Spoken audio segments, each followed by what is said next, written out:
What's up guys, Cloudie here, reporting from the America server, and this will be episode 3 of my artifact guide series where I'm gonna talk about artifacts for support heroes. This is presented to us by the lovely Veronica, who really dressed up for you guys, so enjoy. Let's just get to it, shall we? Now, I probably should have shown this in the first episode, that actually the easiest way to see the items and how they scale is through the item index.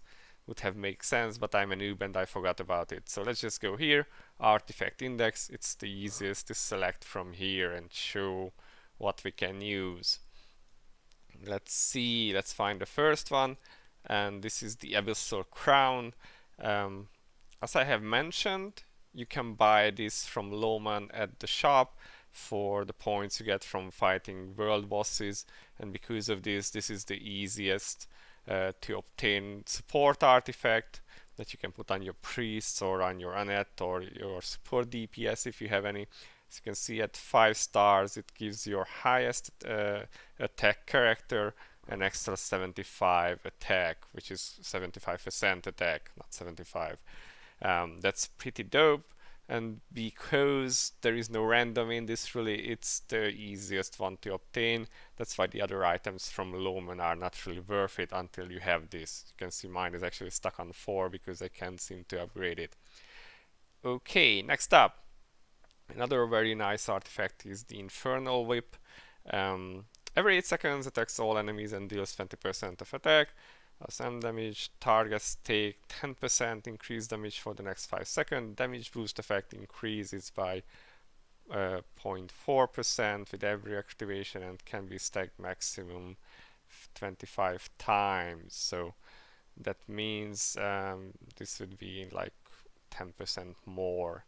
So 20% all in all, but that's at 0 star. If you go up all the way to 5 star, then this becomes 25% on top of the 25 there. So that's 50% damage increase. Plus it deals 50% of your attack as damage. So if you have like a sub DPS who doesn't really do that much damage but does some, then sticking this on them is pretty nice.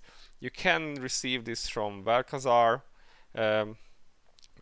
pieces, fragments, which you get for guild conquest. So if you are in a guild that constantly does Velkazar and places well, then this one isn't so bad. It's just gated by every season really when you get those fragments, but you can get it, so it's not too bad.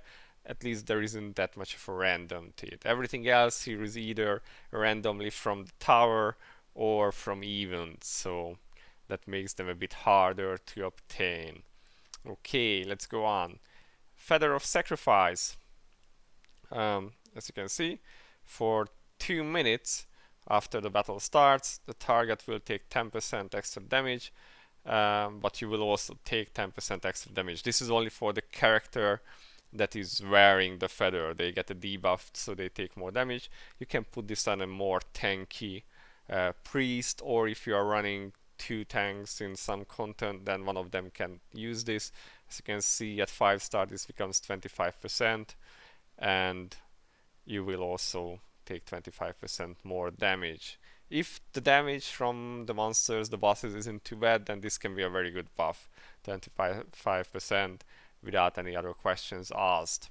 Now everything else on the list is really events related, so unless you were around or you got lucky with a 5k pool, these are kinda hard to get, but I'm gonna mention them so you can know what to look out for. Now I have mentioned this guy before, the Pumpkin Stuck Evil Spirit, which is the Halloween artifact of this year, 2019. If you got it, you are really lucky. If you got it higher, this is mad. Max HP for the tank by 50% and attack of all allies by 50%. This is just borderline broken. I wish I had a higher star, but sadly I never got any luck there, so it is what it is. If the only downside is that it only works when there is only one enemy. So in multi-target fights, like say Xanadus, it doesn't work. It doesn't work on Valkazar, and so on and so on. But for single bosses, this is one of the best things, and you can slap it on your tank because it increases their HP, which just means that they get a lot more tanky. So what else do we have? Academic Achievement Award, or I just call it AAA, increases attack of all allies by 8% and all death of self by 10%.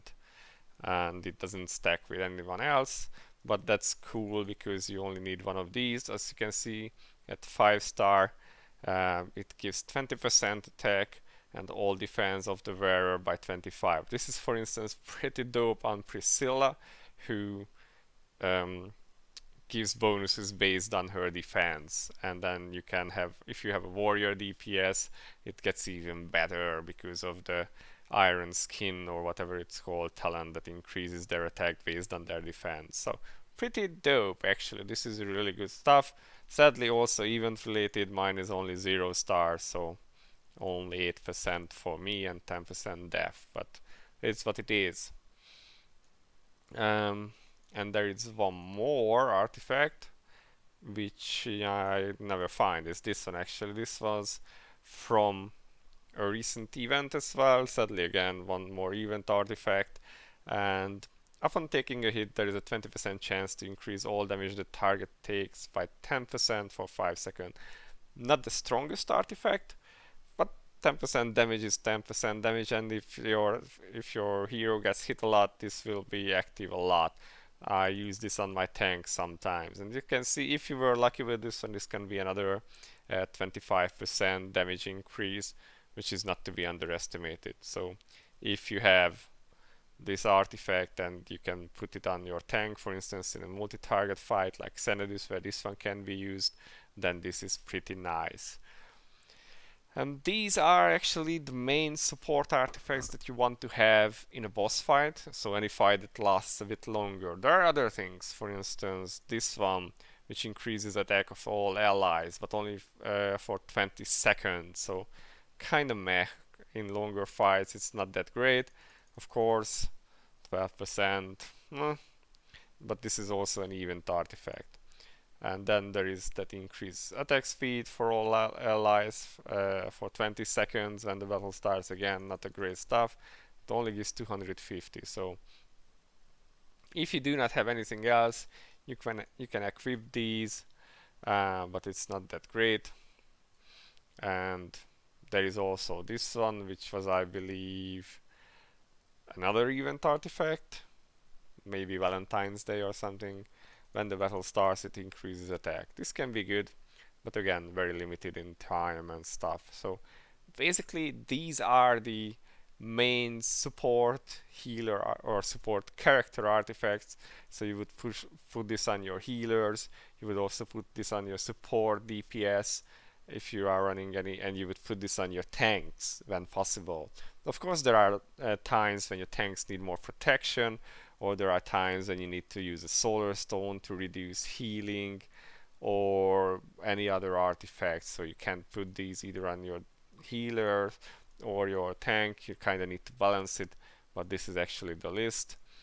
Also, in some cases, running a pocket watch is really nice, especially on support characters that tend to have very long cooldowns, so this allows them to cast their skills more often. You can see this is a pretty nice reduction in cooldowns every 10 seconds. This is something that you would use on a Shay, for instance, if she is not 5 star. Once she's 5 star, you don't need this anymore, but even on a 4 star unique weapon, you still kind of want this. Otherwise, she will be having too much downtime. So yeah, that's it basically, all the support artifacts. Everything else is just random stuff that you don't really need. Now, I have promised or mentioned that I might make another video on PvP artifacts. That's a bit of a bigger topic. Can't really promise to make it anytime soon, but I will try and put it together at some point. Until then, I've been Cloudie, thank you for watching, and I'll see you in the next video. Bye bye.